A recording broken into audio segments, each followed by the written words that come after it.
নমস্কার বন্ধুরা, আজকে কি রান্না হয়েছে আপনাদের জানাচ্ছি। কেননা আজকে আমি স্কুলে ছিলাম, ছেলের স্কুলে পরীক্ষা ছিল, আপনারা ভিডিওতে দেখেছেন। আস্তে আস্তে দেরি হয়ে গেছে। শাশুড়ি মা করেছে এটা রান্নাটা, আজকে সকালবেলায় করেছে আর কি।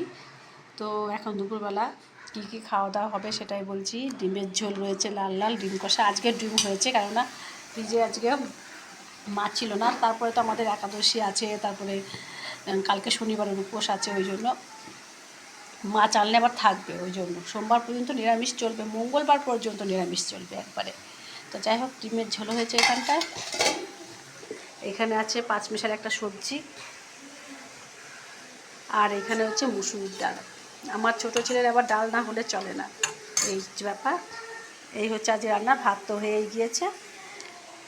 স্কুল থেকে এসে ড্রেস একবারে পুরো স্নান করে নেবো এখন। আর কী এনেছি আজকে, একটু স্কুলের সামনে থেকে একটু বাজার করে নিয়ে এসেছি। অল্প কিছু বাজার করে নিয়ে এসেছি। ওল, কুমড়ো, আর একটু রসুন, কাঁচা লঙ্কা, এইসব আদা, এগুলো নিয়ে এসেছি। তো চলুন বন্ধুরা, সবাইকে জানাচ্ছি শুভ দুপুরে অনেক অনেক শুভেচ্ছা। ভালো থাকবেন সবাই, টাটা।